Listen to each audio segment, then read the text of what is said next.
All right, everyone. Hello and welcome to Bowls 360. Today I've got a very special guest with us. It is Lee the Lord Such. Good afternoon to Hello, you, everybody. Suchy. So we're here doing a Premier League preview this afternoon, and who better to bring in than Suchy himself, who knows all about the Premier League and all the players and ins and outs and ups and downs, and we'll see how we go. Eh? Yeah, it looks like it's going to be another exciting year. The last year of the 18-round season. So, Yep. it's going to be a very interesting season. Yeah, so I'm not fully across all the ins and outs of who goes up and who goes down. I think that was released by Bowls WA Online yesterday. Yeah, it's just recently changed, so it's going to be So more cutthroat. we'll do a different video on that and look at how all the different scenarios as to what might happen between the sides. But we'll do that in another show. Today is just purely about the 10 teams, who's come in for each club, who's come out, and whatever we think our ladder might be. You ready to go? Yep, let's go. All right, let's go in alphabetical order. First up, we have Bassendean. Arthur Bartlett, Tony Cahill come in. Arthur from Kalamunda, Tony's come across from Victoria. Matt Whiteley is taking a sabbatical from Bowls, and I've listed there who I think the rinks might be, not in rink order, but who the skippers, thirds, seconds, and leads will be. What do you think of Bassendean's ins and outs and how they might travel this year? Yeah, a couple of good ins there. Tony Cahill is someone I've known for quite some time over east. Oh, okay. He's had a stint at Cessnock and Tuncurry Bowling Club, which was our sister club when I was at St John's Park. Yep. He's also had a pretty decent stint in Victoria as well, so he's been a handy bowler for a long time. And Arthur Bartlett from Kalamunda, he's been a very handy bowler as well for quite a number of years. So, losing Matt Wiley was a great young bowler, and but the two coming in for you guys certainly doesn't weaken things at all. So probably an overall net small positive. Yeah, I'd say so. Think? Yeah, I think so. Yeah, 100%. Okay. Next club we have will be Cambridge. So Lance Drawn comes back. He's had a couple of years off. Peter August and Steve Buckley joins from Sorrento. And out is some big outs. Brad Gillingham over to Aussie Park. Peter Harris, he's taken some time off. Andrew Drayton, Jamie Conway head back to the country, and Joe McGinley goes back to North Beach. Yeah, it's they've been hit pretty hard, Cambridge, haven't they? They're probably the biggest hit in the off-season. They're big outs. They are more backhand players and a lot of experience in those guys. Lance coming back in after, like a break. They'll certainly welcome him back. And, a couple of good ins as well. But, those outs are going to hurt them this year, the Knights. Yeah, they've still got some quality skippers, haven't they, with Blake and Cam Harris, Clive Adams. Rushforth is pretty solid, but their front end looks like it drops away a little bit, so... Yeah, I'm not 100% sure with Blake if he's doing his Queensland stint. I haven't heard too much on that. But, I've heard he's not, but... He's not, okay. Yeah, he's here for the whole season, so... Okay. All right, our next club is Coburn. They recently promoted up from White. They've gained Jordan King, who I don't know a lot about. He's apparently from New Zealand and goes pretty well. He has made the semi-final for the State Fours on Sunday. I'll be heading out there, so I'll have a good look at him then. But no outs that I can tell. And their four skippers there, Tony Kujancic, Mark Abenel, Jordan, and Willie Tapania. Yeah, no, I don't know too much about Jordan either, but I have heard he's a very handy player and certainly will be a good contributor to their side. Not sure how they're going to go, to be honest. To be fair, with them losing their home ground advantage with replacing their synthetic, I think that was why they were so dominant last year in wide. They were pretty much impossible to beat at home. So I think losing that, I think they're going to struggle, to be honest, the guys. But you never know, they might surprise a few at home, so we'll see what happens. Yeah, their service has been relayed. It's dead flat, so I've been told. So, yeah, a lot of that home ground advantage is gone. I think the good players are going to love playing on it. I think so too. The next club we'll look at is Doubleview. Paul Kelly comes in from Yoko, and Brad Pearce goes out. He's gone to Sorrento. Have their four skippers as Anthony Williams, Ryan Moyle, Charlie Slavich, and Kyle McElroy. Handy in Paul Kelly. He's been around a bit, and I know I've played with him at Manning. He goes very, very steady wherever he plays. Doubleview, they'll be pretty disappointed after last season. I think the first half they finished in the beef.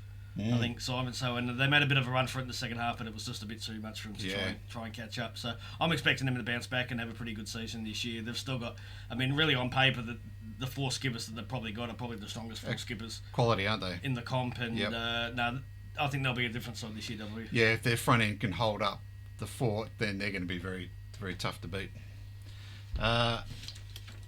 Next club we'll look at is Leeming, another one of our promotion there from White. Alan Anderson's dropped out. He's moved down to Safety Bay, so he's crossed to that club. Their four skippers I've just picked from the same from last year that got them promotion. James Newton, Carl Vandersloot, Jimmy Bowden and Gary Ford. Yeah, I think these boys will be going in for the experience. I think obviously these guys didn't actually win white. Manning won white, so and they've gained quite a few players. So I'm a bit worried playing against their white team. But look, Leeming, I spoke to a couple of the guys, and obviously they they know they're in for it. But I think they'll enjoy the experience. It'll be probably a first time for quite a few of those guys. But I'm sure they'll give it their best, and you never know. See what they can do. It'll be a good 20 years, I think, since Leeming has been in the Premier League. They're back when Anthony Provost and that played for them, Brett Butler. They were a good side, but yeah, I've spoken to them as well. They're looking forward to it. They've got a good home ground advantage. It's a full size green. Yeah. The wind there is quite tricky, so they'll take some scalps at home. But I think they might upset a couple. I think the away games might struggle, but I'm sure they'll enjoy the experience. Oh yeah, for sure. The next club we'll look at is Manning, and they've had some huge ins. Mitch Biglin, Scott Walker, Glenn Pauling, the triple treat from South Perth, Will Hyatt and Mitch Walker have come back to the club from their stints in the country. Jonathan Davidson, Mark Wannenberg, I believe, have gone back to the country to bowl this year, and I've got their 4 skips pretty much unchanged from last year. 2 of them are Christina, Warren Holt, Glenn Pauling. I think will take a rink, and Will Hyatt, if he's playing, will also, I suspect, take a rink. But they've got loads of options there in their middle field. 100%. It's one of the best off-season player gains that I've ever seen. Yeah. Just getting Hyatt and Walker back into the side would be just a massive plus. Just without gaining 3 big ins from South Perth, and look, they've got plenty of options. Obviously, Christina's Australian commitments will probably and BPL and things like that, but they've got plenty of option there. Jones skipped last year. Scotty Walker skipped forever at South Perth. Dave Downey. And last year, so they've got plenty of experience there, and they're going to be really hard to beat this year. Yep. We have Mount Lawley, last year's champions, of course. Jack East has crossed across from Osborne Park. Direct swap really with Cam Green, and Shane Knott will be on part-time commitments. I'm not sure if he'll play at all. Maybe Friday night games. We don't know what Shane will do. I've got their skippers then as Corey, Daniel Treller, Jack East, and Ben Leggett. Well, what a season from them last year. They got the most points ever scored in the season, and they backed it up with winning the flag. So they'll be looking to dominate again. Jack East coming in obviously is a huge in for them. He's taken a bit of a back seat in bowls. I think I believe he might be retired from the stateside as well after this year. Retired from his Australian duties as well in the squad there. So Cam Green and obviously Noddy. I'm not sure if Noddy's going to play at all, but obviously them two are big outs, but still very, very good side, and they'll be looking to go back to back. Yeah, for sure. I think it's a racing too, but we'll talk about that when we go through our ladder, but they're a very, very good side still. The next club we'll look at is Osborne Park. Brad Gillingham from Cambridge, Cam Green from Mount Lawley, Jack East, we've mentioned, has crossed out to Mount Lawley as well. Their 4 skippers will probably be Dale Marsden, Segan Paslich, Ryan Brown. And I've got Brad Gillingham, but I don't know. Could be anyone. Could be Cam maybe, or Callum Alberti might get a rink. I'm not sure, but I've got Brad at the moment there.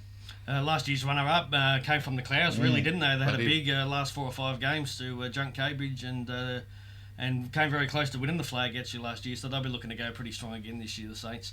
If your side on paper there is correct, I mean, geez, they've got some strong leads there. We've got Goddard and Tyrone and Grant Nicol and Kingy leading. I'm not sure Goddard might go back up to skip. I don't know. Well, we might be happy just giving some of the youth a bit of a crack. But no, very balanced side, and obviously Cam Green and Brad Gillingham coming across only makes them stronger. Yeah, and I should say the sides I've picked are my own selections. I haven't had any intel from the clubs at all. They're just my thoughts. So it could be changes. I'm not 100% sure there. The next club is Sorrento. Some huge ins, or lot number-wise. Brad Pearce crossing from Doubleview. Ron Herring has come out of retirement. From Doubleview, Jim Barry, of course, at Doubleview last year. Eden Manifest from Osborne Park.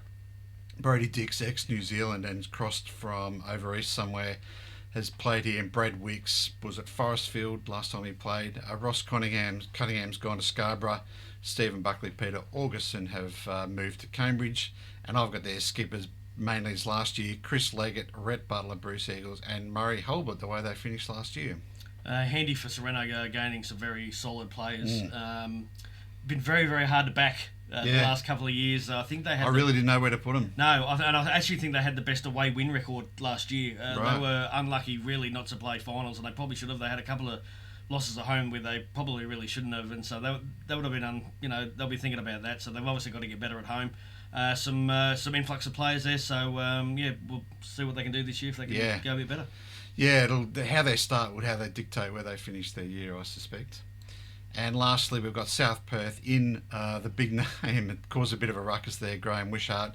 And out goes the three that I talked about. Mitch Bigland, Scott Walker, Glenn Pauling have all crossed to Manning. I really didn't know who to pick as their fourth skipper. Justin Opie, Ross Blizzard. I suspect Paul Davies will skipper. And I've stuck Rooster in there as a skipper, but it could easily be Troy Kinane or Marcus here or Todd Weir they might give a go to. So not sure where Rooster really sits in that side. Rooster coming in, it's her first Premier League for quite some time, Rooster. So, three big outs though with Mitch Bigland, Scotty Walker, and Glenn Pauling have been there for quite some time. So they're certainly going to miss them players. But this has happened before to South Perth. They had a bit of an out and they went on and made the final a couple of years ago. So they've got plenty of depth, South Perth. So it wouldn't surprise me again if they actually did quite well. So. And again, I think at home will be if they win the majority of their home games and the couple of the way that they should do, they'll be around the final marks again. Yeah, they're very resilient, aren't they? That front end is still a fairly decent front end of bowlers, so they still should be fairly competitive in the Premier League. Yeah. All right, and let's look at our ladder predictions. First, we'll get rid of that. We'll bring that up. So there's your ladder. Talk us through it.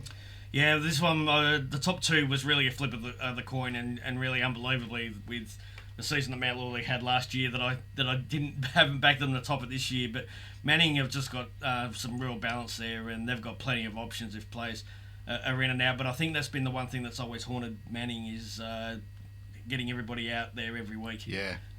If they can have their strongest 16 for most of the season, I think they can definitely top it. I think they can really push for the flag. Yep. And the bottom two, you've gone for Leamy and Coburn to drop out. Yeah, I think obviously it's always going to be tough for the first year, and obviously Leamy and Coburn with no real big ins or anything like that, and I think they are really going to struggle. But I've got Double View in there to make a bit of a comeback after last season. I think they if they put it together, they'll definitely be around the marks, and obviously Osborne Park are certainly no weaker. 5th, 6th and 7th and 8th really, to be fair. I've got Cambridge actually quite a little bit back there. I wasn't sure on Blake Nan if he was off to Queensland, but any one of those sides could definitely make finals. But I'd be very surprised if 9th and 10th weren't the two teams that came up. Yeah, I've got a very similar sort of top 10. I think it's a race in three. I think Manning, Matt Lawley, Osborne Park are the three standout teams this year. I think they'll definitely be in the four. That fourth spot is wide open. I've gone with Double View just on the courtesy, as you said, their back end. Their four skippers are probably the best four skippers going around. So I think they'll carry them through to fourth. 5th to 8th is an absolute lottery. Whichever team gets going early in the year will finish higher up. I think they're pretty safe though. Like you, I've gone Leaming and Coburn. I've only gone Leaming 9th just because of their slight home ground advantage. I think they might get a few scalps. I think away from home, both of those teams will struggle to win a game. So that's why I've got them in the bottom two. Yeah, I think at 8 when the comp goes to 8 sides, I think we'll see a lot stronger Premier League, especially if those players that miss out, if they go to other Premier League clubs, I think it'll be a strong comp when it goes to 8 sides right through. I think it's a move for the best. Yeah, I agree. All right, well, that will wrap up our Premier League wrap for today. Thank you, everyone, for tuning in, and we may have some news regarding Sachi going forward, but until then, we'll see you all later. Goodbye for now.